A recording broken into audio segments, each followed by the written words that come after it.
ജയ് ശ്രീറാം.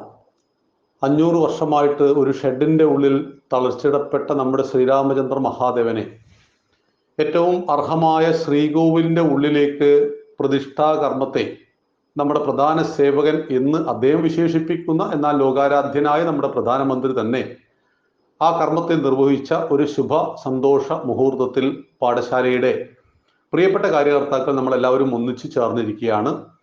എന്തായാലും സന്തോഷത്തിന്റെ നാളുകളാണ് ഇനി നമുക്ക് വരാൻ പോകുന്നത്. ഇന്ന് സന്തോഷമാണ്, എന്നാൽ ഏതൊരു സന്തോഷത്തിന് പിറകിലും ഒരു വേദനയുണ്ട്. ഒരു അമ്മ ഒരു കുഞ്ഞിനെ പ്രസവിക്കുമ്പോൾ സുഖപ്രസവം എന്ന് പേര് മാത്രമേ ഉള്ളൂ. അനേക എല്ലുകൾ ഒന്നിച്ചൊടിഞ്ഞുകൊണ്ട് അതികഠിനമായ വേദനയെ സഹിച്ചുകൊണ്ട് അമ്മ കുഞ്ഞിനു ജന്മം നൽകി ആ കുഞ്ഞിന്റെ ആദ്യത്തെ കരച്ചിൽ കേൾക്കുമ്പോൾ ഉണ്ടാകുന്ന സുഖത്തിൽ നിന്ന് മുലയൂട്ടുമ്പോഴും ആ കുഞ്ഞ് വളർന്നു വലുതാകുമ്പോഴുമുള്ള സുഖങ്ങൾ അനുഭവിച്ച് ആ കുഞ്ഞിന്റെ ഓരോ വളർച്ചയിലും സന്തോഷിക്കുന്ന ഒരമ്മയെ പോലെയാണ് അയോധ്യയിലെ രാമന്റെ 2019 ശേഷമുള്ള ഈ വളർച്ച.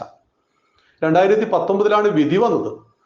64 ഏക്കർ ഭൂമിയും ഹിന്ദുക്കൾക്ക് മാത്രം അവകാശപ്പെട്ടതാണ്. നമ്മുടെ നാട്ടിലെ മതേതരന്മാർ എന്ന് വിളിക്കുന്ന ആളുകൾ പറഞ്ഞു 64-ൽ 32 മുസ്ലിങ്ങൾക്ക് കൊടുക്കണം, 32 ഏക്കർ നിങ്ങൾ എടുത്തോളൂ. അങ്ങനെ മതേതരത്വത്തെ ഒന്ന് ബാലൻസ് ചെയ്യണം. അങ്ങനെയാണല്ലോ നമ്മൾ പഠിച്ചു വെച്ച മതേതരത്വം. ഹിന്ദുക്കൾ പറഞ്ഞു അങ്ങനെ പറ്റില്ല. കാരണം ഞങ്ങളെ സംബന്ധിച്ച് ക്ഷേത്രം എന്ന് പറയുന്നത് ആരാധനയ്ക്കുള്ള സ്ഥലമല്ല. ആരാധന വീട്ടിൽ നിന്നും ചെയ്യാം. ഞങ്ങൾക്ക് ക്ഷേത്രം ദർശനത്തിന് വേണ്ടിയുള്ളതാണ്. ഭഗവാനെ കാണാനാണ് ഞങ്ങൾ അമ്പലത്തിൽ പോകുന്നത്. അതുകൊണ്ട് എവിടെയാണോ ഭഗവാന്റെ ശ്രീകോവിൽ അടഞ്ഞു കിടക്കുന്നത് അവിടെ ഞങ്ങൾ ഒരിക്കലും ഈ പറയുന്ന ആരാധന നടത്തുവാൻ പോകാറില്ല. ഹിന്ദു വിശ്വാസപ്രകാരം ഒരു അമ്പലം പണിയണമെങ്കിൽ ഭൂമി ലഭിച്ചത് കൊണ്ട് മാത്രം കാര്യമില്ല. മറിച്ച് വാസ്തുശാസ്ത്രവും തന്ത്രശാസ്ത്രവും ദേവപ്രശ്നവും ഒന്നിച്ചു വന്നാൽ മാത്രമേ അവിടെ നമുക്ക് ക്ഷേത്രം പണിയുവാൻ കഴിയുള്ളൂ. ഇതര മതങ്ങളെ സംബന്ധിച്ചിടത്തോളം അവർക്ക് ആരാധനാലയം എന്ന് പറയുന്നത് ഒന്നിച്ച് ആരാധിക്കുവാനുള്ള കേന്ദ്രമാണ് എങ്കിൽ, ഭാരതീയരായ ഹിന്ദുക്കളായ നമ്മളെ സംബന്ധിച്ച് നമുക്ക് ക്ഷേത്രം എന്ന് പറയുന്നത് തന്ത്രശാസ്ത്രവും വാസ്തുശാസ്ത്രവും ദൈവപ്രശ്നവും സമന്വയിച്ചു വന്നാൽ മാത്രമേ ഒരു ഭൂമിയിൽ നമുക്ക് ക്ഷേത്രം പണിയാൻ പറ്റുള്ളൂ. അതുകൊണ്ട് തന്നെ ശ്രീരാമന്റെ ക്ഷേത്രം അവിടുന്ന് 10 സെന്റിമീറ്റർ വലത്തോട്ടായിക്കൂടെ എന്ന് ചോദിച്ചാൽ പറ്റില്ല. അങ്ങനെയെങ്കിൽ ഇടത്തോട്ടായിക്കൂടെ 10 സെന്റിമീറ്റർ? അതും പറ്റില്ല. കാരണം സ്ഥലവും സമയവും എല്ലാം പ്രശ്നമാണ് ഹിന്ദുവിൽ. അതുകൊണ്ട് തന്നെയാണ് രാമക്ഷേത്രത്തിന് വേണ്ടി 500 വർഷമായിട്ട് ആ സ്ഥലത്ത് ഹിന്ദുക്കൾ പടപൊരുതിയത്. 77 യുദ്ധം, 3 ലക്ഷത്തിൽ പരം ബലിദാനം. 3 ലക്ഷത്തിൽ പരം ഹിന്ദുക്കൾ ജീവൻ ബലിദാനം നൽകിക്കൊണ്ട് 77 യുദ്ധത്തിലൂടെ 2024 ജനുവരി 22-ാം തീയതി ഈ ക്ഷേത്രം നമുക്ക് പ്രാണപ്രതിഷ്ഠയെ തിരിച്ചു കിട്ടിയപ്പോൾ നാം സന്തോഷിക്കുന്നു. അപ്പോൾ ഇങ്ങനെ ചിന്തിച്ചാൽ മാത്രം മതിയായിരുന്നു. ആ സ്ഥലത്ത് തന്നെ വേണമെന്ന് നിങ്ങൾ വാശി പിടിക്കാതെ നിങ്ങൾ തൊട്ടടുത്ത ഏതെങ്കിലും പ്രദേശത്തേക്ക് ഈ ക്ഷേത്രത്തെ മാറ്റിയാൽ തീർച്ചയായിട്ടും അവിടെ പ്രശ്നങ്ങളൊന്നും ഉണ്ടാകില്ലല്ലോ എന്നതാ സാധാരണഗതിയിൽ നമ്മുടെ നാട്ടിലെ ഹിന്ദുവിനെ കുറിച്ച് അറിയാത്ത ആളുകൾ പറയുക. നമുക്ക് അത് പറ്റില്ല. അതിൻ്റെ പരിണിത ഫലമാണ് നമ്മൾ ഇന്ന് കണ്ടിരിക്കുന്ന നമ്മുടെ ആ വാശി എന്ന് പറയാൻ പറ്റില്ല, നമ്മുടെ ആ നിശ്ചയദാർഢ്യമാണ് ഇന്ന് ക്ഷേത്ര രൂപത്തിൽ ക്ഷേത്രഭാവത്തിൽ ഭഗവാനെ പ്രതിഷ്ഠിക്കുവാൻ കഴിയും. ഇനി അയോധ്യയിലെ രാമക്ഷേത്രം, ഇതിൻ്റെ ഒരു ചരിത്രത്തെ നമുക്ക് വേഗം ഒന്ന് മനസ്സിലാക്കാം. രാമൻ ജനിച്ചത് ത്രേതായുഗത്തിലാണ്. അതായത് കൃഷ്ണൻ ജനിക്കുന്നതിന് മുമ്പാണ് രാമന്റെ ജന്മം. രാമൻ ജനിച്ചത് ത്രേതായുഗത്തിലാണ്. ത്രേതായുഗത്തിൽ ജനിച്ച രാമൻ ഇന്നും നമ്മുടെ ഹൃദയത്തെ രമിപ്പിക്കുന്നു. രാമൻ എന്ന വാക്കിനർത്ഥം രമിപ്പിക്കുന്നവൻ എന്നാണ്. ആരുടെ പേര് കേട്ടാലാണോ നമ്മൾ ഇന്നും സന്തോഷിച്ചു കൊണ്ടേയിരിക്കുന്നത് അദ്ദേഹമാണ് രാമൻ. ആ രാമന്റെ അയനം 7 കാണ്ഡങ്ങളിൽ 24,000 ശ്ലോകങ്ങളിൽ വാൽമീകി രചിച്ചതാണ് രാമായണം. രാമന്റെ അയനം, രാമന്റെ ജീവിതത്തിലൂടെയുള്ള യാത്ര. ആ ത്രേതായുഗത്തിൽ ജനിച്ച ശ്രീരാമൻ ജീവിതത്തിലെ എല്ലാ പ്രതിസന്ധി ഘട്ടത്തിലും നമുക്ക് വഴികാട്ടിയായിരുന്നു. അങ്ങനെയുള്ള അങ്ങനെയുള്ള ശ്രീരാമചന്ദ്ര മഹാദേവനെ ത്രേതായുഗത്തിന് ശേഷം ദ്വാപരയുഗം വന്നു, ശ്രീകൃഷ്ണന്റെ കാലം വന്നു. അതിനുശേഷം ശ്രീകൃഷ്ണന് ശേഷം ഇത് കലിയുക 5125 വർഷം. കലിയുഗം 5125 നമുക്ക് നമ്മുടെ ശ്രീരാമനെ പരിപൂർണ ഭാവത്തിൽ തിരിച്ചു കിട്ടിയത്. രാമന്റെ ബാലരൂപമാണ് അയോധ്യയിൽ പ്രതിഷ്ഠിച്ചത്. ബാലരൂപമാണ്. ഇപ്പൊ നമ്മൾ ബാലഗോപാല ക്ഷേത്രം ഉണ്ടല്ലോ, ഭഗവാനെ ബാലരൂപത്തിൽ പ്രതിഷ്ഠിച്ചിട്ടുണ്ട്. ഉമാമഹേശ്വര രൂപത്തിൽ പാർവതി പരമേശ്വരന്മാരെ പ്രതിഷ്ഠിച്ചിട്ടുണ്ട്. പാർവതി പരമേശ്വര ക്ഷേത്രമുണ്ട്. ശ്രീകൃഷ്ണന് തന്നെ സന്താന ഗോപാല ക്ഷേത്രമുണ്ട്, ബാലഗോപാല ക്ഷേത്രമുണ്ട്, പാർത്ഥസാരഥി ക്ഷേത്രമുണ്ട്. ഇങ്ങനെ പല രൂപത്തിലും ഭാവത്തിലും നമ്മൾ ശ്രീകൃഷ്ണനെ പ്രതിഷ്ഠിച്ചിരിക്കുന്നു. അപ്പൊ ഇവിടെയെല്ലാം നാം ഒരു കാര്യം മനസ്സിലാക്കേണ്ടത്, ശ്രീരാമചന്ദ്ര മഹാദേവന്റെ ബാലരൂപത്തെ പ്രതിഷ്ഠിച്ചിരിക്കുന്നു ഇന്ന് നമ്മുടെ പ്രധാനമന്ത്രി. നാളെ മുതൽ നമുക്ക് എല്ലാവർക്കും അവിടെ പോയാൽ ഭഗവാനെ നേരിട്ട് കാണാം. നമുക്ക് നേരിട്ട് ഭഗവാനോട് നമ്മുടെ സങ്കടങ്ങളൊക്കെ പറയാം, ഉണർത്തിക്കാം, സന്തോഷിക്കാം, ഒക്കെ ചെയ്യുവാൻ അവസരം ലഭിച്ചിരിക്കുന്നു. അപ്പോഴാണ് ഏതൊരു മഹത്തായ കാര്യത്തിന്റെ പിറകിലും ഒളിഞ്ഞിരിക്കുന്ന മഹത്തായ ഒരു ത്യാഗത്തെക്കുറിച്ചുള്ള, കഷ്ടപ്പാടിനെ കുറിച്ചുള്ള കൃത്യമായൊരു ചിത്രം നമ്മൾ കാണേണ്ടത്. നമ്മൾ അവിടെ ചെന്ന് ശ്രീരാമചന്ദ്രൻ വിജയിക്കട്ടെ എന്ന മന്ത്രമൊക്കെ ചൊല്ലുമ്പോൾ എത്ര പേർ ഇതിനു വേണ്ടി ജീവൻ ബലിദാനം നൽകി, എങ്ങനെയാണ് ഇതിന്റെ ചരിത്രം എന്ന് നാം മനസ്സിലാക്കുക. 1528 ബാബർ ഇത് തകർത്തത്. എന്തിനാണ് തകർത്തത്?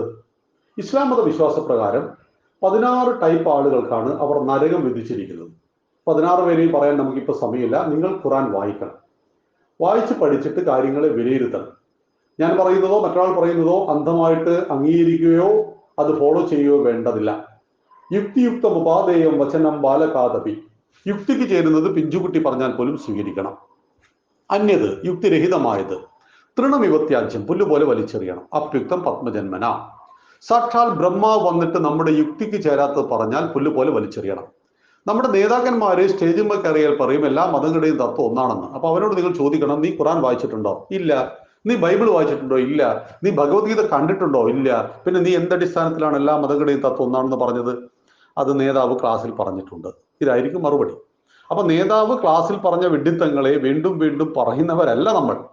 അപ്പോൾ നമ്മൾ ഖുറാൻ പരിശോധിക്കുന്ന സമയത്ത് നമുക്ക് കാണുവാൻ കഴിയുന്നു ഏതെല്ലാം ആളുകൾക്ക് നരകം ലഭിക്കും. അതിലൊന്നാമത്തേത് ദൈവത്തിന് രൂപമുണ്ടാക്കുന്നവർക്ക് നരകം. നമ്മൾ ദൈവത്തിന് രൂപമുണ്ടാക്കുന്നവരാ. 33 ദൈവങ്ങളെയും ഏകദേശം നമ്മൾ മനുഷ്യരൂപത്തിൽ തന്നെയാ പ്രതിഷ്ഠിച്ചത്. ബ്രഹ്മാവിന് ഇപ്പൊ 4 തലകളുണ്ട് എന്നേ ഉള്ളൂ. 4 തലയും മനുഷ്യന്റെ തലകൾ തന്നെയാ. മഹാവിഷ്ണുവിന് എക്സ്ട്രാ 2 കൈയുണ്ടെന്നേ ഉള്ളൂ. ഭഗവാനും മനുഷ്യന്റെ പോലെ തന്നെയാ. പാർവതി ദേവിയും സരസ്വതി ദേവിയും ദുർഗാദേവിയും എല്ലാം എക്സ്ട്രാ 1-2 കൈകളും 10 കൈകളൊക്കെ ഉണ്ട് എന്നൊഴിച്ചാൽ നാം മനുഷ്യരൂപത്തിലാണ് സർവ്വ ദൈവങ്ങളെയും സൃഷ്ടിച്ചിരിക്കുന്നത്. അതുകൊണ്ട് തന്നെ ദൈവത്തിന് രൂപമില്ല, ദൈവത്തിന് രൂപം ഉണ്ടാക്കരുത്. ഉണ്ടാക്കിയാൽ അവൻ മരണാർഹനാണ്. ഇത് ഖുറാന്റെ വചനങ്ങളിൽ വളരെ പ്രധാനപ്പെട്ട ഒന്നാണ്. ദൈവത്തിന് രൂപമുണ്ടാക്കുന്നവർക്ക് നരകം. രണ്ടാമത്തേത് സ്വർണം ധരിക്കുന്ന പുരുഷന് നരകം. മൂന്നാമത്തേത് ഹറാമായ ഭക്ഷണം, ഹലാലായ ഭക്ഷണം. 2 തരം ഭക്ഷണമുണ്ട്. നിങ്ങൾ ഹലാൽ ബോർഡ് ഇപ്പോൾ ഹൈവേയിലൂടെ സഞ്ചരിക്കുമ്പോൾ കാണാൻ പറ്റും. ഹലാൽ എന്നാൽ വിശുദ്ധമായത്, ഹറാം എന്നാൽ അശുദ്ധമായത്. വിശുദ്ധവും അശുദ്ധവും.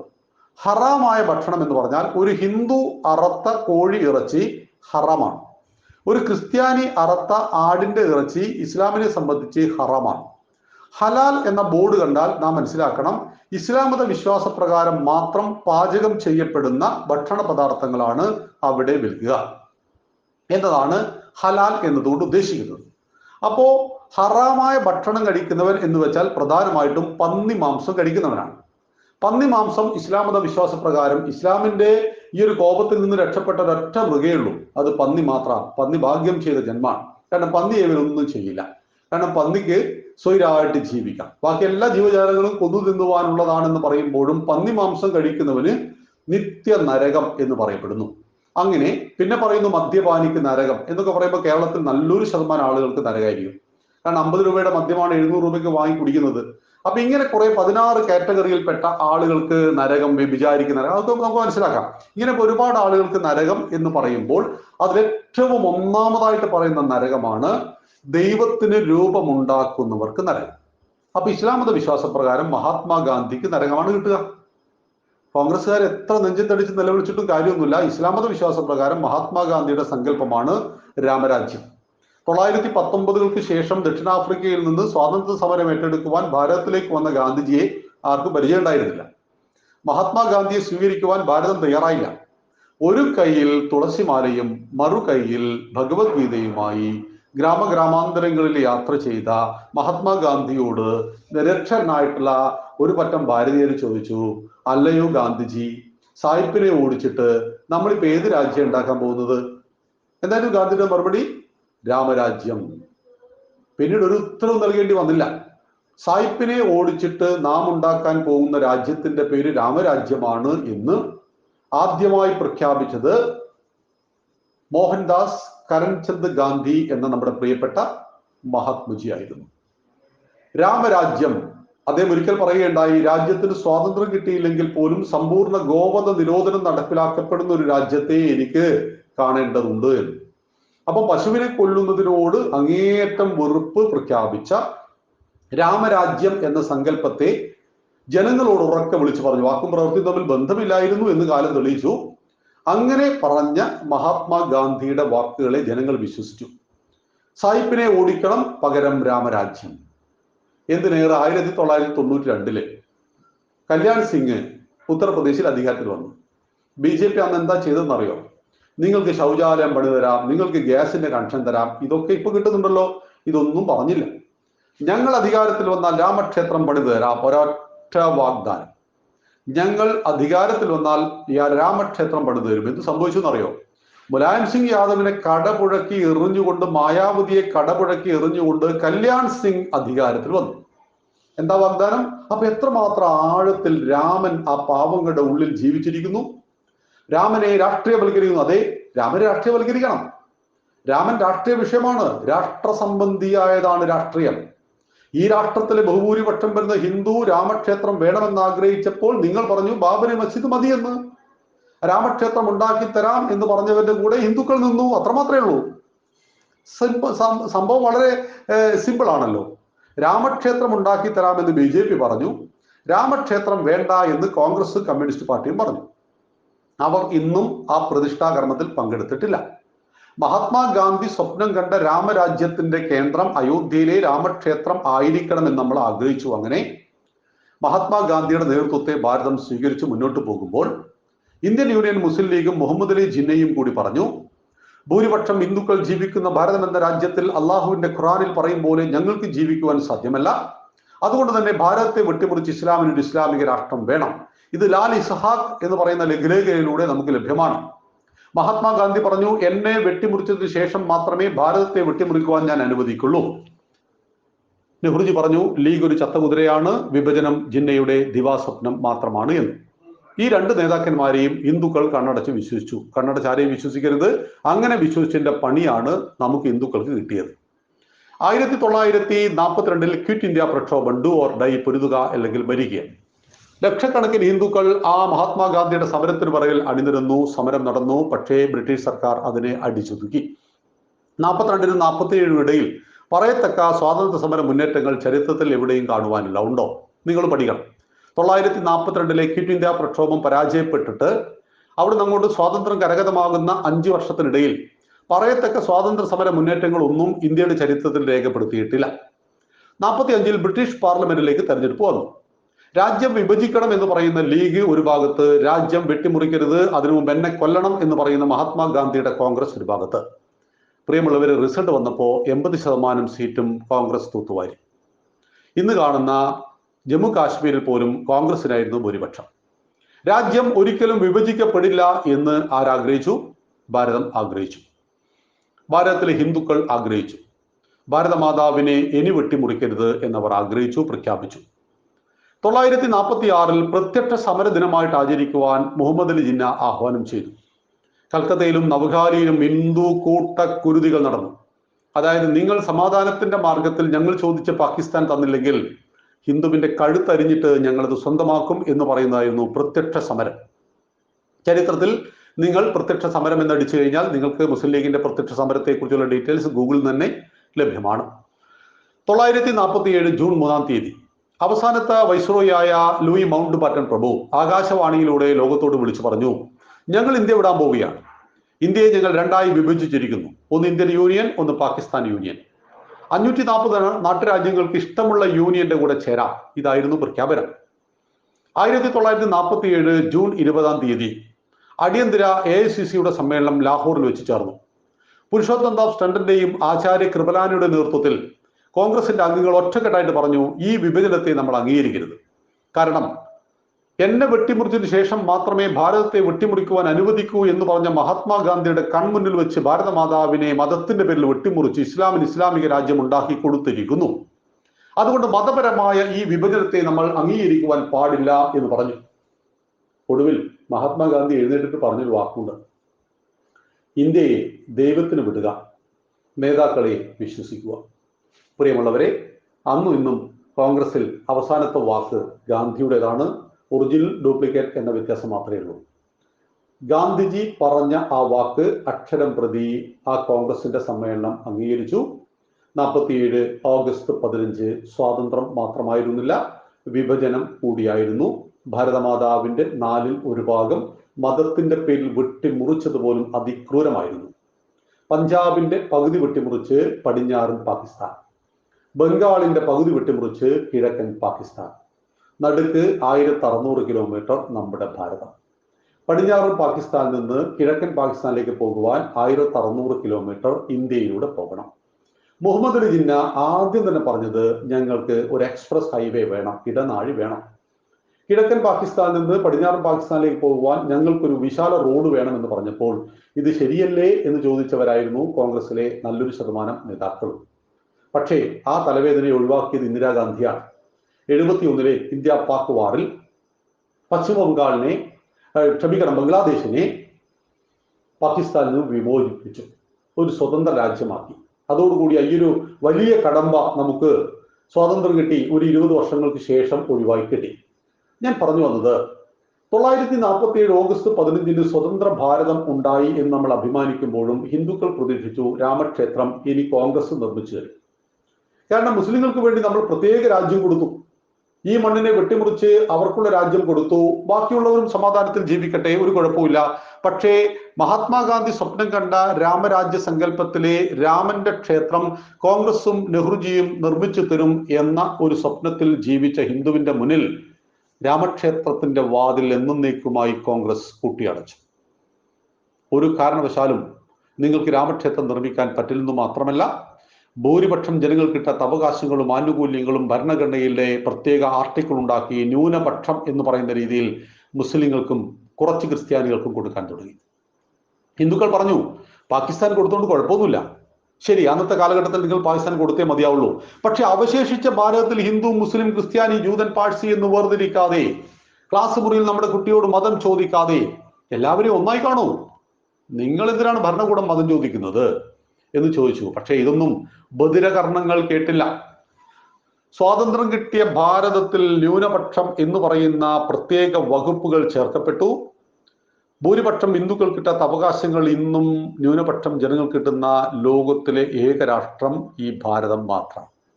ഒരിക്കൽ കൂടി പറയാം, ലോകത്തിലെ 300ഓളം രാജ്യങ്ങളിൽ ഭൂരിപക്ഷം ജനങ്ങൾ കിട്ടാത്ത അവകാശങ്ങളും ആനുകൂല്യങ്ങളും ഏതെങ്കിലും ഒരു മതവിഭാഗത്തിന് കിട്ടുന്നുവെങ്കിൽ 80% ഹിന്ദുക്കൾ ഇന്നും ജീവിക്കുന്ന ഭാരതത്തിൽ ആ 80ന് കിട്ടാത്തതാണ് 14% വരുന്ന മുസ്ലിമിനും 3% വരുന്ന ക്രിസ്ത്യാനിക്കും കിട്ടുന്നതെന്ന് പറയുമ്പോൾ നമ്മൾ അതിൽ അസ്വസ്ഥരാണ്. കാരണം അവർ നമുക്ക് മേലെ ആകരുത്, അവർ നമുക്ക് താഴെയുമാകരുത്, അവർ നമുക്ക് തുല്യരായിരിക്കണം. പൗരന്മാരെ ഭരണകൂടം ഒരിക്കലും വേർതിരിച്ച് കാണരുത്. അതുകൊണ്ടാണ് നരേന്ദ്രമോദിയുടെ 300 പദ്ധതികൾ നിങ്ങൾ എടുത്ത് പരിശോധിക്കണം, ഒന്നിൽ പോലും മതം ചോദിച്ചിട്ടില്ല. കിസാൻ സമ്മാൻ നിധി എല്ലാവരുടെയും അക്കൗണ്ടിൽ 6000 രൂപ, മതം വിഷയമല്ല. ജൻധൻ യോജന എല്ലാവർക്കും ബാങ്ക് അക്കൗണ്ട്, മതം ചോദിച്ചിട്ടില്ല. ഉജ്ജ്വൽ യോജന എല്ലാവർക്കും ഗ്യാസ് കണക്ഷൻ, ദാരിദ്ര്യക്ക് താഴെ, മതം വിഷയമല്ല. നമ്മളോട് പറയുന്നത് മതേതരന്മാരാണ് മതം ചോദിക്കുന്നത്, വർഗീയവാദി എന്ന് പറയുന്നവർ മതമൊന്നും ചോദിക്കുന്നില്ല, ഇല്ലേ? അത് ആനുകാലികമായ വിഷയമാണ്. അതായത് 528 തകർക്കപ്പെട്ട രാമക്ഷേത്രം സ്വതന്ത്ര ഭാരതത്തിലെങ്കിലും ഉണ്ടാക്കി തരുമെന്ന് ആഗ്രഹിച്ചു ഹിന്ദുക്കൾ. പക്ഷെ നടന്നില്ല. അങ്ങനെ 1980 വന്നു. 1947 മുതൽ 1964 വരെ ഭാരതം ഭരിച്ചത് ജവഹർലാൽ നെഹ്റു. നെഹ്റുജിയുടെ മരണശേഷം ഇന്ദിരാഗാന്ധി പ്രധാനമന്ത്രിയാകുവാൻ പരിശ്രമിച്ചു. പക്ഷേ കോൺഗ്രസ്സുകാർ സമ്മതിച്ചില്ല. അങ്ങനെ ലാൽ ബഹദൂർ ശാസ്ത്രിജി ഇന്ത്യയുടെ പ്രധാനമന്ത്രിയായി. 1965 ഇന്ത്യയും ചൈനയും തമ്മിൽ യുദ്ധമുണ്ടായി. അനായാസേന നമ്മൾ വിജയിച്ചു. കരാർ ഒപ്പിടാൻ വേണ്ടിയിട്ട് ഇന്ത്യൻ പ്രധാനമന്ത്രിയെ അന്നത്തെ സോവിയറ്റ് റഷ്യയുടെ ഭാഗമായ താഷ്കന്റിലേക്ക് വിളിച്ചു. അന്ന് പരംപൂജനീയ ഗുരുജി RSSന്റെ തലവൻ പറഞ്ഞു, ജയിച്ചത് നമ്മളാണ്, നമ്മൾ അങ്ങോട്ട് പോകരുത്, നമ്മൾ പറയുന്നിടത്തേക്ക് അവൻ വരട്ടെ എന്ന്. പക്ഷേ പോയ നമ്മുടെ പ്രധാനമന്ത്രിയുടെ നീലിച്ച മൃതശരീരം തിരിച്ചു വന്നു. ജീവനോടുകൂടി അങ്ങോട്ട് പോയ പ്രധാനമന്ത്രിയുടെ ജീവനില്ലാത്ത മൃതശരീരം, നീലിച്ച മൃതശരീരം ഭാരതത്തിലേക്ക് തിരിച്ചു വന്നു. തുടർന്ന് ഇന്ദിരാഗാന്ധി ഇന്ത്യയുടെ പ്രധാനമന്ത്രിയായി മാറി. തുടർന്നുള്ള തെരഞ്ഞെടുപ്പിൽ ഇന്ദിരാഗാന്ധിക്ക് 282 സീറ്റുകൾ നേടുവാനേ കഴിഞ്ഞുള്ളൂ. അതോടുകൂടി ഇന്ദിര കമ്മ്യൂണിസ്റ്റുകളുമായിട്ട് അടുത്തു. അങ്ങനെയാണ് 1969 ഇന്നത്തെ ഡൽഹിയിലെ ആരാവലി പർവ്വതത്തിന്റെ ചുവട്ടിലെ 1000 ഏക്കർ ഭൂമിയിൽ കമ്മ്യൂണിസ്റ്റുകൾക്ക് വേണ്ടി തന്റെ പിതാവിന്റെ പേരിൽ ഇന്ദിരാഗാന്ധി ഉണ്ടായിക്കൊടുത്ത ആ യൂണിവേഴ്സിറ്റിയുടെ പേരാണ് JNU, ജവഹർലാൽ നെഹ്റു യൂണിവേഴ്സിറ്റി. വിചിത്രമായ പല നിയമങ്ങൾ അവിടെ കൊണ്ടുവന്നു. നമ്മുടെ പാഠ്യവിഷയം ഇന്നത്തെ വിഷയം അതല്ലാത്തതുകൊണ്ട് ഞാൻ അവിടെ കിടക്കുന്നില്ല. അങ്ങനെ കമ്മ്യൂണിസ്റ്റുകളുമായിട്ട് അടുത്ത് മുന്നോട്ട് പോയ ഇന്ദിരാഗാന്ധി 1972 തെരഞ്ഞെടുപ്പിൽ മത്സരിച്ച സമയത്ത് എതിർ സ്ഥാനാർത്ഥിയായിട്ടുള്ള രാജനാരായണൻ കോടതിയിൽ കേസ് കൊടുത്തു. 75 കേസ് ഇതായിരുന്നു, ഇന്ദിരാഗാന്ധി സ്ഥാനാർത്ഥിത്വത്തിൽ കൃത്രിമം കാണിച്ചു എന്ന്. കോടതിക്ക് ബോധ്യപ്പെട്ടു. ഇന്ദിരാഗാന്ധിയുടെ സ്ഥാനാർത്ഥിത്വം റദ്ദാക്കി. സുപ്രീം കോടതിക്ക് മേലെയാണ് ഇന്ത്യൻ പാർലമെന്റ്. ഇന്ത്യൻ പാർലമെന്റ് പാസാക്കിയ ഒരു നിയമത്തെ ഇല്ലാതാക്കുവാൻ സുപ്രീം കോടതിക്ക് കഴിയും. സുപ്രീം കോടതി തൂക്കിക്കൊല്ലുവാൻ വിധിച്ച ഒരാളെ വെറുതെ വിടുവാൻ രാഷ്ട്രപതിക്ക് ദയാഹർജി കൊടുത്ത് വെറുതെ വിടാം. പക്ഷേ ഈ രാഷ്ട്രപതിയെ പുറത്താക്കുവാൻ പാർലമെന്റിന് കഴിയും. അതുകൊണ്ട് ഇന്ത്യൻ പാർലമെന്റ് ആര് ഉദ്ഘാടനം ചെയ്യണമെന്ന് ചോദിച്ചാൽ പ്രധാനമന്ത്രി തന്നെയാണ് ഉദ്ഘാടനം ചെയ്യേണ്ടത്. കാരണം ഭാരതത്തിൽ ജുഡീഷ്യറിക്കും രാഷ്ട്രപതിക്കും മേലെയാണ് ഇന്ത്യൻ പാർലമെന്റ്. ഇന്ത്യയിലെ നിയമങ്ങൾ നിർമ്മിക്കുന്നത്, ഭരണഘടനയെ മാറ്റുന്നത്, ഭരണഘടനയെ നിശ്ചലമാക്കുവാൻ എല്ലാം കഴിയുന്നത് ഇന്ത്യൻ പാർലമെന്റിനാണ്. അങ്ങനെ ഫക്രുദ്ദീൻ അലി അഹമ്മദ് എന്ന് പറയുന്ന രാഷ്ട്രപതി അടുത്തേക്ക് വിളിച്ചിട്ട് പറഞ്ഞു, എമർജൻസി, അടിയന്തരാവസ്ഥ ഒപ്പിടൂ എന്ന് പറഞ്ഞു. ഒപ്പിട്ടു. അതുമുതൽ 18 മാസക്കാലം ഇന്ത്യയിൽ അടിയന്തരാവസ്ഥയുണ്ടായി. അടിയന്തരാവസ്ഥക്ക് ശേഷം നടന്ന തെരഞ്ഞെടുപ്പ്, അടിയന്തരാവസ്ഥ എന്ന് പറയുന്നത് ആകാശവാണിയെ പൂട്ടിക്കെട്ടി പത്രത്തെ പൂട്ടിക്കെട്ടലായിരുന്നു. ഒരു സ്വാതന്ത്ര്യവും പൗരനില്ലാത്ത, ഇന്ന് ചൈനയിൽ നടക്കുന്ന, ദക്ഷിണ കൊറിയയിൽ നടക്കുന്ന, ഉത്തര കൊറിയയിൽ നടക്കുന്ന ആ ഭരണമായിരുന്നു. തുടർന്ന് 1977 നടന്ന തെരഞ്ഞെടുപ്പിൽ റായ്ബറേലിയിൽ ഇന്ദിരാഗാന്ധിയെയും അമേഠിയിൽ സഞ്ജയ് ഗാന്ധിയെയും അവിടുത്തെ ജനങ്ങൾ തോൽപ്പിച്ചു. പ്രിയപ്പെട്ട ഇന്ദിരാജി, ഞങ്ങൾ നിങ്ങളെ ഒരുപാട് ബഹുമാനിക്കുന്നുണ്ട്, പക്ഷെ ജനാധിപത്യത്തെ നിങ്ങൾ കശാപ്പ് ചെയ്തു, അതുകൊണ്ട് നിങ്ങൾക്ക് ഇനി ബഹുമാനമില്ല എന്ന് പറഞ്ഞുകൊണ്ട് ഇന്ദിരയെ തോൽപ്പിച്ചു, മകനായ സഞ്ജയിനെയും തോൽപ്പിച്ചു. പക്ഷേ കേരളത്തിൽ 20 സീറ്റും കോൺഗ്രസിനായിരുന്നു. നമ്മൾ അന്നേ ഉത്ബുദ്ധരാ. അതുകൊണ്ടാണ് ജനാധിപത്യത്തെ കശാപ്പ് ചെയ്ത ഇന്ദിരാഗാന്ധിക്ക് 1977 നമ്മൾ 20 സീറ്റ് കൊടുത്തു. പക്ഷെ ഇന്ദിരാഗാന്ധിയെ റായ്ബറേലിയിലും മകനായ സഞ്ജയ് ഗാന്ധിയെ അമേഠിയിലും ഉത്തരഭാരതത്തിൽ നമ്മുടെ ഭാഷയിൽ പറഞ്ഞാൽ കുളിക്കാത്ത, വിദ്യാഭ്യാസമില്ലാത്തവൻ തോൽപ്പിച്ചു വിട്ടു. നമ്മളിപ്പോഴും അമേഠിയിൽ ആര് തോറ്റു? സഞ്ജയ് ഗാന്ധി തോറ്റു. ആരുടെ കൂടെ? സ്മൃതി ഇറാനിയോട് 50,000 വോട്ടിന്. 4 ലക്ഷം വോട്ടിനാണ് നമ്മുടെ സുരേഷിയുടെ വയനാട്ടിൽ ആളുകൾ ജയിപ്പിച്ചു വിട്ടത്. ഞാൻ കോൺഗ്രസിന്റെ നേതാവ് ജയിച്ചതും തോറ്റതുമല്ല, രാഷ്ട്രീയ വീക്ഷണത്തിൽ നമ്മുടെ അപക്വതയാണ് കാണിക്കുന്നത്. ജനാധിപത്യത്തെ കശാപ്പ് ചെയ്ത ഇന്ദിരയോട് ഉത്തരഭാരതം കാണിച്ചത് തോൽവിയിലൂടെയുള്ള മറുപടിയായിരുന്നുവെങ്കിൽ ആ ജനാധിപത്യത്തെ കശാപ്പ് ചെയ്ത ആ ഇന്ദിരാഗാന്ധിയുടെ കോൺഗ്രസിന് കേരളം 20 സീറ്റും കൊടുക്കുകയാണ് ചെയ്തത്. ഞാൻ പറഞ്ഞു വന്നത്, അങ്ങനെ 1977 മുതൽ ജനതാ പാർട്ടി, ജനസംഘം എല്ലാം ഒന്നിച്ച് ലയിച്ചുകൊണ്ട് ഒരു പുതിയ പാർട്ടി ഉണ്ടായി. അതാണ് ജനതാ പാർട്ടി. ജനസംഘം അതിൽ ലയിച്ചു. അടൽ ബിഹാരി വാജ്പേയി വിദേശകാര്യ വകുപ്പ് മന്ത്രിയായി, മൊറാർജി ദേശായി ഇന്ത്യയുടെ പ്രധാനമന്ത്രിയായി. 2 വർഷത്തിൽ കൂടുതൽ ആ ഭരണം മുന്നോട്ട് പോയില്ല. 1980 ആ മന്ത്രിസഭ വീണു. 1980 നടന്ന തെരഞ്ഞെടുപ്പിൽ ഇന്ദിരാഗാന്ധി അതിശക്തമായിട്ട് തിരിച്ചു വന്നു. 1980 ജനതാ പാർട്ടിയിൽ നിന്ന് ജനസംഘം പിൻവാങ്ങി. അങ്ങനെ ജനസംഘം പുതിയൊരു പാർട്ടി ഉണ്ടാക്കി. അതാണ് ഇന്നത്തെ BJP, ഭാരതീയ ജനതാ പാർട്ടി. 1984 ഇന്ദിരാഗാന്ധി മരണപ്പെട്ടു. ഇന്ദിരാഗാന്ധിയെ കൊന്നതായിരുന്നു. അതിനുശേഷം നടന്ന തെരഞ്ഞെടുപ്പിൽ 404 സീറ്റുമായിട്ട് ഇന്ത്യൻ നാഷണൽ കോൺഗ്രസ്, ഇന്ത്യൻ രാഷ്ട്രീയത്തിൽ രാജീവ് ഗാന്ധി അധികാരത്തിൽ വന്നു. BJPക്ക് 2 സീറ്റാ. അടൽ ബിഹാരി വാജ്പേയി, ലാൽകൃഷ്ണ അദ്വാനി, മുരളി മനോഹർ ജോഷി എല്ലാവരും തോറ്റുപോയി. ഒന്ന് കിട്ടിയത് രാമറാവുവിന്റെ സഹായം ഉള്ളതുകൊണ്ട് ആന്ധ്രയിലാണ്, മറ്റൊന്ന് കിട്ടിയത് ഗുജറാത്തിലാണ്. 2 സീറ്റാണ് അന്ന് BJPക്ക്. 1984-85 കാലഘട്ടം അയോധ്യ പ്രക്ഷോഭം VHP ഏറ്റെടുത്തു. നിങ്ങൾ ആരും സഹായത്തിനില്ലെങ്കിൽ ഞങ്ങൾ അവിടെ പൊളിച്ചിട്ട്, ഞങ്ങൾ അവിടെ ധിക്കരിച്ച് കയറിയിട്ട് ഞങ്ങൾ അവിടെ രാമന്റെ അമ്പലം പണിയും, എങ്കിൽ ഞങ്ങൾ ഒരു കൈ നോക്കാൻ തയ്യാറാണ് എന്ന് പറഞ്ഞുകൊണ്ട് ഭരിക്കുന്നവരും പ്രതിപക്ഷത്തുള്ളവരും തമ്മിൽ ഫൈറ്റിംഗ് ആരംഭിക്കുന്നത് 1985 ശേഷം. ഇന്ത്യൻ രാഷ്ട്രീയം കലങ്ങി മറിയുന്ന പുതിയ രാഷ്ട്രീയ പരീക്ഷണം തുടങ്ങുന്നത് 1989 BJPയുടെ അനിഷേധ്യ നേതാവായ ലാൽകൃഷ്ണ അദ്വാനിജിയുടെ രഥയാത്ര സോമനാഥത്തിൽ നിന്നും അയോധ്യയിലേക്ക്. വിഷയം രാമക്ഷേത്രം പണിയണം, രാമക്ഷേത്രം ഉണ്ടാക്കുവാൻ സർക്കാർ നിയമം നിർമ്മാണം നടത്തണം, രാജീവ് ഗാന്ധി നിങ്ങൾ ഞങ്ങൾക്ക് രാമക്ഷേത്രം ഉണ്ടാക്കി തരണം എന്ന് പറഞ്ഞുകൊണ്ടുള്ള ഒരു വൻ യാത്ര സോമനാഥത്തിൽ നിന്നും ഗുജറാത്തിലേക്ക് പോയി. ഈ യാത്രയെ ബീഹാറിൽ വെച്ച് ലാൽ പ്രസാദ് യാദവ് അറസ്റ്റ് ചെയ്തു. അങ്ങനെ ലാൽകൃഷ്ണ അദ്വാനിയെ ജയിലിലടച്ചപ്പോൾ ആ ജയിലിന്റെ പുറത്തുനിന്ന് മുദ്രാവാക്യം വിളിക്കുന്ന ഒരു ചെറുപ്പക്കാരനെ നിങ്ങൾക്ക് കാണാം. അയാളുടെ പേര് ഇപ്പോൾ നിങ്ങൾക്കറിയാമെന്ന് തോന്നുന്നു. അതാണ് നരേന്ദ്ര ദാമോദർ ദാസ് മോദി. ഭാരതത്തിന്റെ അഭിവന്ദ്യനായ ലോകാരാധ്യനായ ഇന്നത്തെ പ്രധാനമന്ത്രി മുദ്രാവാക്യം വിളിക്കുന്ന ആ രംഗം കാണണമെങ്കിൽ യൂട്യൂബിൽ നിങ്ങൾക്ക് കാണാം. ലാൽകൃഷ്ണ അദ്വാനിജി മുന്നോട്ട് വെച്ച ആശയമാണ് ഹിന്ദുക്കൾക്ക് രാമക്ഷേത്രം. 1989 ലോക്സഭാ തെരഞ്ഞെടുപ്പ് നടന്നു. 2 സീറ്റുള്ള BJP ഒരൊറ്റ കയറ്റമാണ് 85 പോയിട്ട് നിന്നു. 2 സീറ്റ് 85 മാറി. VP സിംഗിനെ പ്രധാനമന്ത്രിയാക്കുവാൻ കമ്മ്യൂണിസ്റ്റ് പാർട്ടിയും BJPയും ഒന്നായി. ഇന്ത്യൻ പൊളിറ്റിക്സ് ആണ് നമ്മൾ 1-ാം തീയതി മുതൽ തുടങ്ങുന്ന നമ്മുടെ പാർട്ടി വിഷയം. വളരെ ഇൻട്രസ്റ്റിംഗ് ആണ്. ഫെബ്രുവരി 1 മുതൽ പ്രസംഗ പരിശീലനത്തിൽ നമ്മൾ തുടങ്ങുന്ന ഇന്ത്യൻ രാഷ്ട്രീയത്തിൽ 89 വളരെ ഇൻട്രസ്റ്റിംഗ് ആണ്. കാരണം രാഷ്ട്രീയത്തിൽ ആരോടും തൊട്ടുകൂടായ്മയില്ല. അതുകൊണ്ടാണ് കമ്മ്യൂണിസ്റ്റുകാരനും BJPക്കാരനും ഒന്നായി. എന്നിട്ടിൽ രാജീവ് ഗാന്ധി അധികാരത്തിൽ അകറ്റി VP സിംഗിനെ പ്രധാനമന്ത്രിയാക്കി. VP സിംഗ് പ്രധാനമന്ത്രിയായി കോൺഗ്രസ് ഇതര പ്രധാനമന്ത്രി വന്നു. 1989 RSSന്റെ ബുദ്ധിജീവികൾ പ്ലാൻ ചെയ്തു, കൃത്യം 10 വർഷം കഴിയുമ്പോൾ അധികാരം നമ്മുടെ കോർട്ടിൽ ആയിരിക്കണം. ഇന്ത്യയിൽ ഏറ്റവും വലിയ രാഷ്ട്രീയ പാർട്ടി നമ്മളായിരിക്കണം. നമ്മൾ വിജയിക്കണമെങ്കിൽ മുഖ്യ രാഷ്ട്രീയ പാർട്ടിയായ കോൺഗ്രസ് പരാജയപ്പെടണം. അങ്ങനെ കോൺഗ്രസിനെ പരാജയപ്പെടുത്തണമെങ്കിൽ നമുക്ക് മാത്രം കഴിയില്ല, കമ്മ്യൂണിസ്റ്റുകാരനെ കൂടെ കൂട്ടണം. അവൻ അപ്പോഴും ഇപ്പോഴും അത് മനസ്സിലായിട്ടില്ല. ചാണക്യന്റെ നീതിശാസ്ത്ര പ്രകാരം ശത്രുവിന്റെ ശത്രു മിത്രമാണ്. ശത്രുവിന്റെ ശത്രു മിത്രമാണ്. അതുകൊണ്ട് തന്നെ നമുക്ക് കോൺഗ്രസിനെ പരാജയപ്പെടുത്തണമെങ്കിൽ, രാജീവ് ഗാന്ധിയെ പരാജയപ്പെടുത്തണമെങ്കിൽ അന്ന് BJPക്ക് കമ്മ്യൂണിസ്റ്റുകാരുടെ സഹായം ആവശ്യമായി വന്നു. വെരി ഇൻട്രസ്റ്റിംഗ് ആയിട്ടുള്ള ഒരു കഥയാണത്. അങ്ങനെ ഒന്നിച്ചിരുന്നു.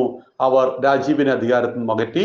1991 മെയ് 21-ാം തീയതി ശ്രീ പെരുമ്പത്തൂരിലെ ബോംബ് സ്ഫോടനത്തിൽ രാജീവ് ഗാന്ധി മരണപ്പെട്ടു. കാരണം ചാണക്യന്റെ നീതിശാസ്ത്രത്തിന് വിരുദ്ധമായിട്ട് രാജീവ് ഗാന്ധി ചെയ്തു.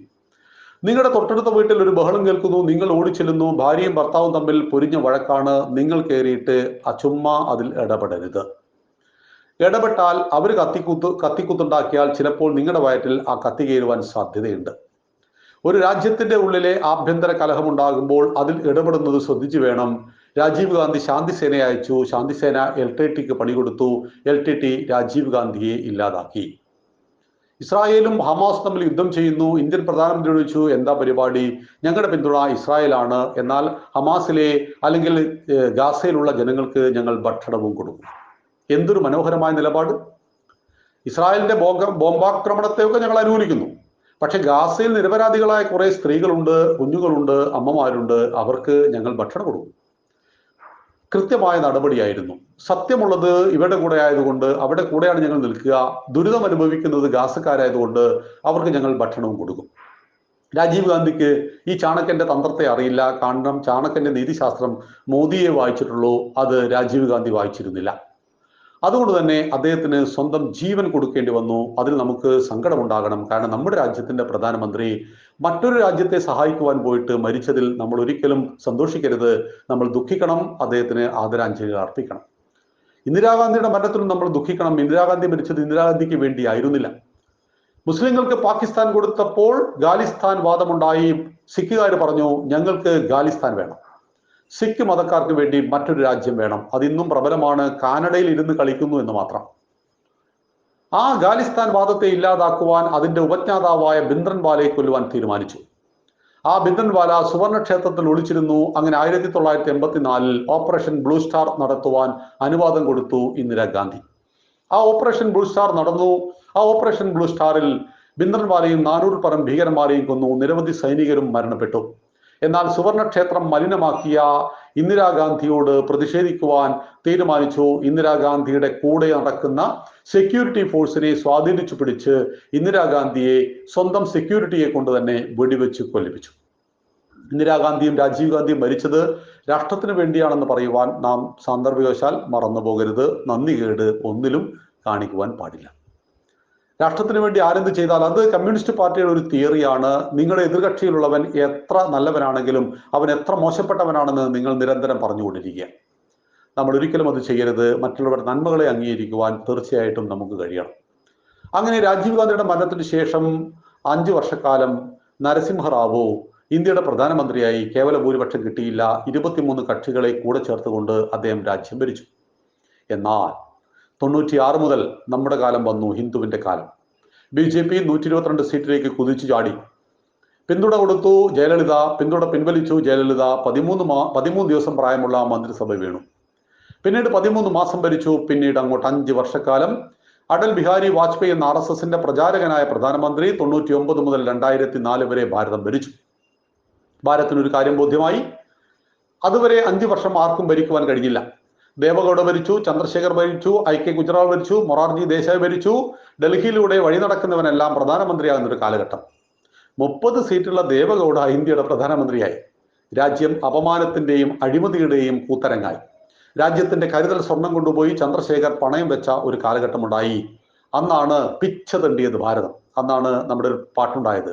അർത്ഥതൃഷ്ണ ശമിപ്പതിന്നുലകുറ്റു നോക്കിയ സ്വർണഭൂ പിച്ച തെണ്ടുവതെന്തു ദുസ്സഹം ഈ അധോഗതി മാറണം. ആ പാട്ടിൽ നിന്ന് ആ വരി ഇപ്പോൾ എടുത്തു കളഞ്ഞു. ഇന്നത് പാടരുത്. കാരണം എന്തുകൊണ്ടാണ്? ഇന്ന് രാജ്യം ഒരിടത്തും പിച്ച തെണ്ടുന്നില്ല. മാത്രമല്ല വാരിക്കോരി കൊടുക്കുവാൻ കഴിയുന്നു. ലങ്കക്കും അഫ്ഗാനിസ്ഥാനും അടക്കം, ഗാസയ്ക്കടക്കം വാരിക്കോരി കൊടുക്കുന്നു. പക്ഷെ അന്ന് നമ്മൾ സോവിയറ്റ് റഷ്യയുടെ മഞ്ഞപ്പൊടി കാത്തിരുന്നു, അമേരിക്കയുടെ വീറ്റ് പൊടി കാത്തിരുന്നു. അതുകൊണ്ട് പിച്ച തെണ്ടിയ നാടായിരുന്നു. അതുകൊണ്ട് അന്ന് വേദനിച്ച് കവി പാടിയതാണെന്ന് മനസ്സിലാക്കണം. അങ്ങനെ രാജ്യം അന്തഃഛിദ്രത്തിലേക്ക് കൂപ്പുകുത്തിയ അതിൽ നിന്ന് രാജ്യത്തെ രക്ഷിക്കുവാൻ 5 വർഷക്കാലത്തെ ഭരണം കൊണ്ട് കഴിഞ്ഞു. 2004 വീണ്ടും കോൺഗ്രസ് ശക്തമായി തിരിച്ചു വന്നു. 2009 കോൺഗ്രസ് ശക്തമായി തിരിച്ചു വന്നു.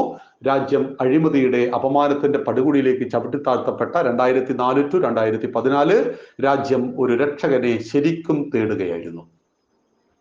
ശരിക്കും ഭാരതം ഒരു രക്ഷകനെ തേടുകയായിരുന്നു. ആരുണ്ട് എൻ്റെ നാടിനെ രക്ഷിക്കാൻ? അപ്പോഴാണ് 12 വർഷക്കാലം ഗുജറാത്ത് ഭരിച്ച് നമ്പർ 1 സംസ്ഥാനമായി ഗുജറാത്തിനെ മാറ്റിയ നരേന്ദ്ര ദാമോദർ ദാസ് മോദി എന്ന് 15ാമത്തെ വയസ്സിൽ വീട് വിട്ടിറങ്ങി 20ാമത്തെ വയസ്സിൽ RSSന്റെ പ്രചാരകനായി ജീവിതം അമ്പേ നിൻ പൂജയ്ക്കായി, മരണം ദേവി നിൻ മഹിമയ്ക്കായി എന്ന് പറഞ്ഞുകൊണ്ട് ഭാരതമാതാവിനെ സേവിക്കുവാൻ വേണ്ടി സന്യാസിയെ പോലെ ജീവിക്കുന്ന ആ മനുഷ്യനെ ഈ രാജ്യത്തിന്റെ പ്രധാനമന്ത്രിയാക്കണമെന്ന് RSS തീരുമാനിക്കുകയും അദ്ദേഹത്തെ പാർലമെന്ററി പാർട്ടി നേതാവായി തെരഞ്ഞെടുക്കുകയും തുടർന്ന് അദ്ദേഹത്തെ ഇന്ത്യൻ പ്രധാനമന്ത്രി സ്ഥാനാർത്ഥിയായി പ്രഖ്യാപിക്കുകയും ചെയ്തു. പിന്നീട് ഒരു കൊടുങ്കാറ്റ് പോലെ പ്രചണ്ഡമായ കൈലാസം മുതൽ ഇങ്ങ് കാശ്മീർ വരെയുള്ള നരേന്ദ്രമോദിയുടെ ഷോകളായിരുന്നു. ഹിമാലയം മുതൽ കന്യാകുമാരി വരെ, കച്ച് മുതൽ കാമരൂപം വരെയുള്ള ഭാരതത്തിന്റെ ഓരോ മണൽത്തരികളിലും നരേന്ദ്രമോദി അങ്ങ് നിറഞ്ഞാടി. തെരഞ്ഞെടുപ്പിന്റെ റിസൾട്ട് വന്നു. ഈ രാജ്യം ഭരിക്കുവാൻ 272 സീറ്റുകൾ മാത്രം വേണ്ടിടത്ത് 282 സീറ്റുകൾ നൽകി ഭാരതത്തിലെ ജനങ്ങൾ. മോദിജി, ഞങ്ങൾ നിങ്ങളെ പരീക്ഷിക്കുകയാണ് 5 കൊല്ലത്തേക്ക്, നോക്കട്ടെ എന്ന് പറഞ്ഞു. പ്രിയമുള്ളവരെ, പരീക്ഷണം വിജയിച്ചു. 2019 തെരഞ്ഞെടുപ്പ് വന്നു. ഭാരതത്തിലെ ജനങ്ങൾ പറഞ്ഞു, അങ്ങേക്ക് കേവല ഭൂരിപക്ഷം കഴിഞ്ഞ പ്രാവശ്യം തന്നത് കുറച്ച് കുറഞ്ഞുപോയി, 10 സീറ്റേ കൂടുതൽ നൽകിയുള്ളൂ, പിടിച്ചോളൂ 33 സീറ്റ്. 303 സീറ്റ് കൊടുത്തു അധികം. 352 സീറ്റ് NDA ദേശീയ ജനാധിപത്യ സഖ്യത്തിനും കൊടുത്തു. അങ്ങയിൽ ഞങ്ങൾ തൃപ്തരാണ്. കാരണം രാജ്യത്തിന്റെ ഉള്ളിൽ മറ്റൊരു രാജ്യമുണ്ട്, കാശ്മീർ 370ാം വകുപ്പ്.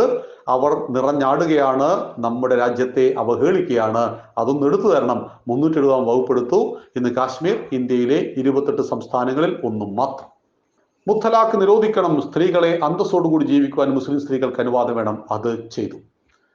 പാകിസ്ഥാനിൽ നിന്നും അഫ്ഗാനിസ്ഥാനിൽ നിന്നും ബംഗ്ലാദേശിൽ നിന്നും ആട്ടി ഓടിക്കപ്പെട്ട ഹിന്ദുക്കൾക്ക്, ക്രിസ്ത്യാനികൾക്ക്, ജൂതന്, പാഴ്സിക്ക്, സിഖിന്, ബുദ്ധന് തുടങ്ങിയ 6 വിഭാഗത്തിൽപ്പെട്ട ആളുകൾ കാലങ്ങളായിട്ട് തിരിച്ചു പോകുവാൻ കഴിയില്ലാതെ തിരിച്ചു പോയാൽ കൊല്ലപ്പെടുന്ന ഇവർക്ക് പൗരത്വം കൊടുക്കണം, പൗരത്വ നിയമത്തിൽ ഭേദഗതി ചെയ്യണം. അതാണ് പൗരത്വ ഭേദഗതി നിയമം കൊണ്ടുവന്നു. പറഞ്ഞത് ഓരോന്നും കൊണ്ടുവന്നതിൽ ഒന്നാമത് പറഞ്ഞത് അയോധ്യയിൽ രാമക്ഷേത്രമായിരുന്നു. ആ രാമക്ഷേത്രം കുഴിച്ചത് സുപ്രീം കോടതി നിർദ്ദേശപ്രകാരം KK മുഹമ്മദ് ആയിരുന്നു.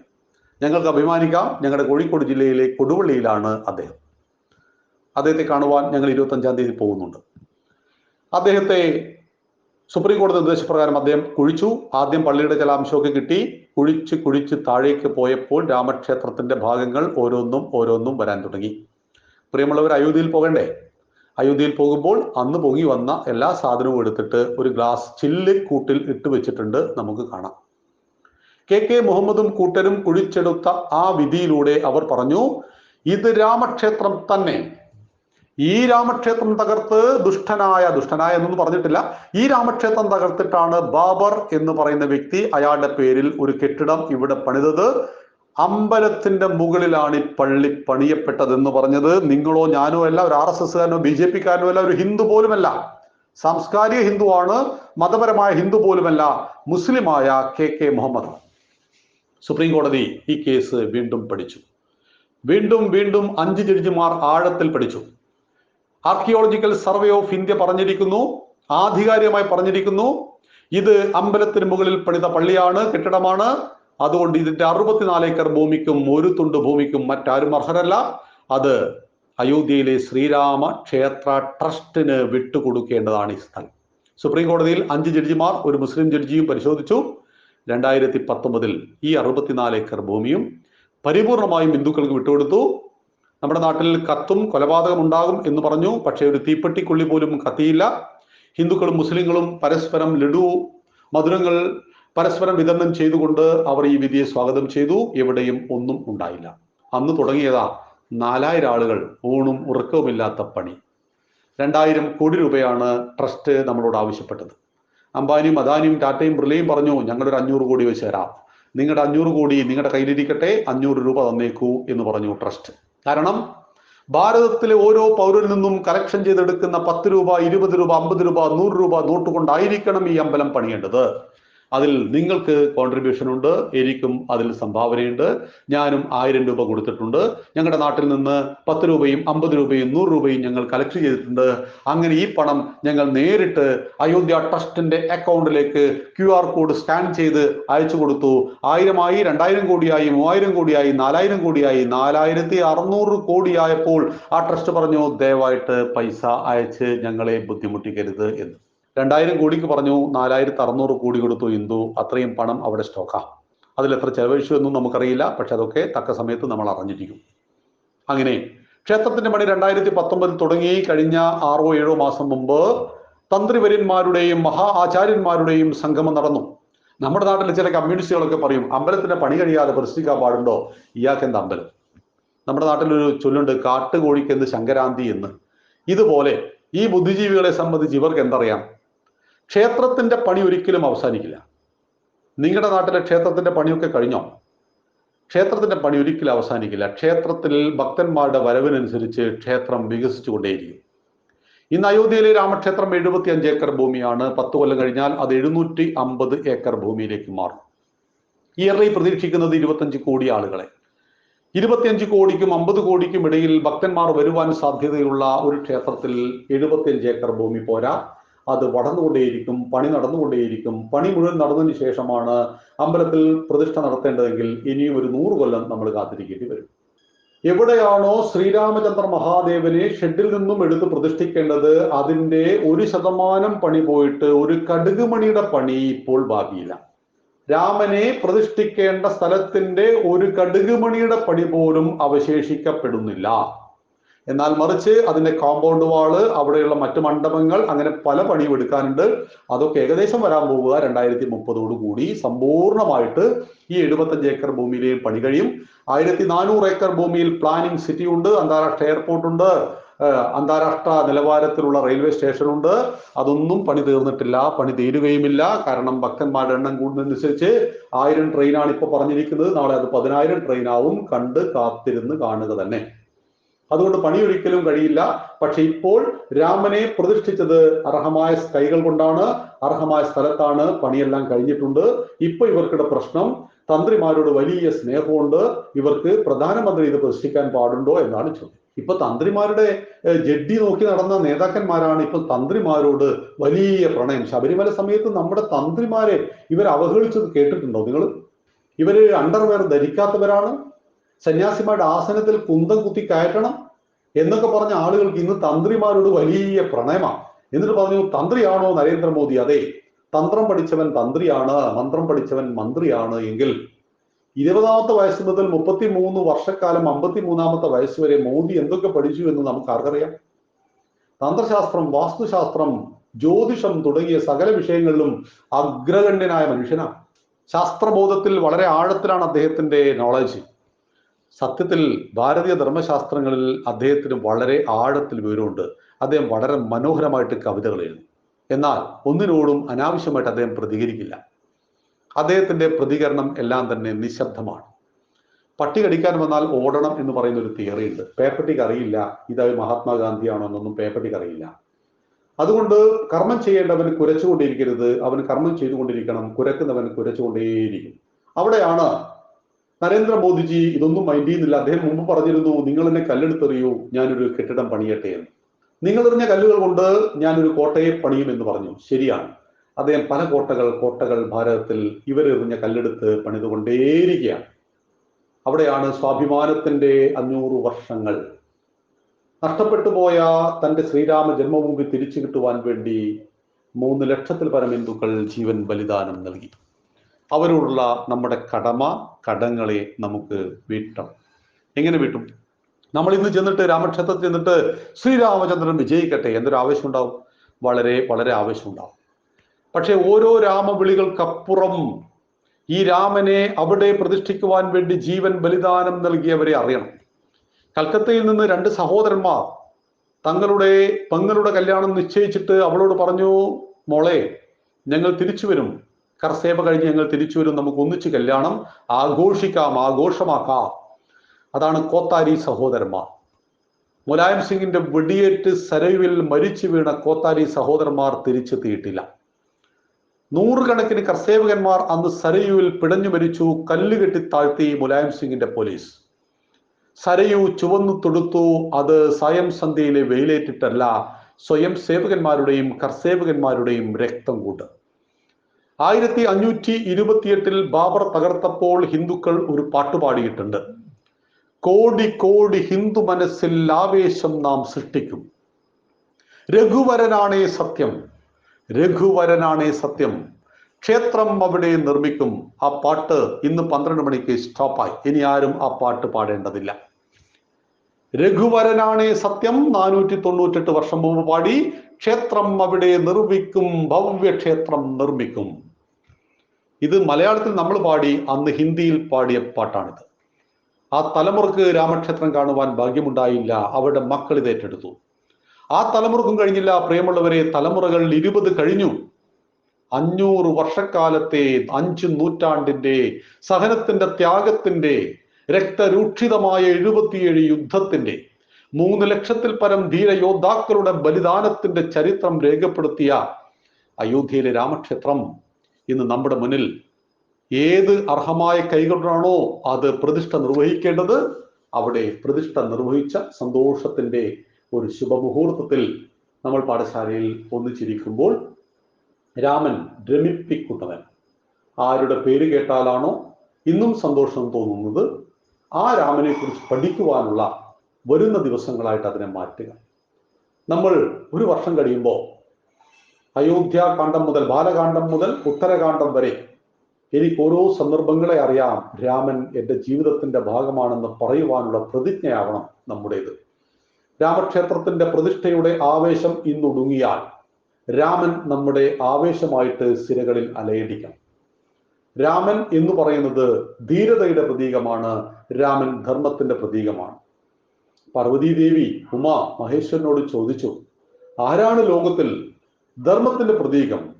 ഒരേ ഒരാളുണ്ട് ഉലകത്തിൽ, രാമോ വിഗ്രഹവാൻ ധർമ്മ. ധർമ്മം എന്നാൽ അത് രാമനാണ്. ധർമ്മത്തെ വേദങ്ങൾ വ്യാഖ്യാനിച്ചു. ജഗതഃ സ്ഥിതി കാരണം പ്രാണിനാം സാക്ഷാത് അഭ്യുദയതിശ്രേയസേദഹു യഹ സഹ ധർമ്മ. ബ്രാഹ്മണാഭ്യേ വർണ്ണിഭി ആശ്രമിപ്പിച്ച ശ്രേയോ അർത്ഥിതി അനുഷ്ഠീയമാനഹ എന്ന് പറഞ്ഞപ്പോൾ സാധാരണക്കാരന് മനസ്സിലായില്ല എന്താ പറഞ്ഞത്. അപ്പോൾ പറഞ്ഞു, ധർമ്മം എന്നാൽ രാമനാണ്. ഒരു മകൻ എങ്ങനെയായിരിക്കണം, ഒരു സഹോദരൻ എങ്ങനെയായിരിക്കണം, ഒരു ഭർത്താവ് എങ്ങനെയായിരിക്കണം, ഒരു കൂട്ടുകാരൻ എങ്ങനെയായിരിക്കണം, സർവോപരി ഒരു സംഘാടകൻ എങ്ങനെയായിരിക്കണം, അതിലുപരി ഒരു രാജാവ് എങ്ങനെയായിരിക്കണം എന്ന് സ്വജീവിതത്തിൽ 7 ഖണ്ഡങ്ങളിൽ 24,000 ശ്ലോകങ്ങളിൽ നമ്മളെ പഠിപ്പിച്ച ആ ശ്രീരാമചന്ദ്ര മഹാദേവന്റെ അർഹമായ പ്രതിഷ്ഠാ കർമ്മത്തെ ഇന്ന് നമ്മുടെ രാജ്യത്തിന്റെ പ്രധാന സേവകൻ ചെയ്തിരിക്കുന്ന ഒരു നല്ല ശുഭമുഹൂർത്തത്തിൽ ഒന്നിച്ചിരുന്നു. നമുക്ക് അല്പസമയം 3 പ്രാവശ്യം രാമന്റെ മന്ത്രം ഉച്ചരിച്ചുകൊണ്ട് ഇന്നത്തെ ഈ ഒരു പ്രഭാഷണം അവസാനിപ്പിക്കാം. ശ്രീരാം ജയ രാം ജയ ജയ രാമ. മൈക്കൊക്കെ ഓഫാണ്, എങ്കിലും കൂടെ പാടാട്ടോ. ശ്രീരാം ജയ രാം ജയ ജയ രാമ. ശ്രീരാം ജയ രാം ജയ ജയ രാമ. ശ്രീരാമചന്ദ്രൻ വിജയിക്കട്ടെ. നന്ദി, നമസ്കാരം.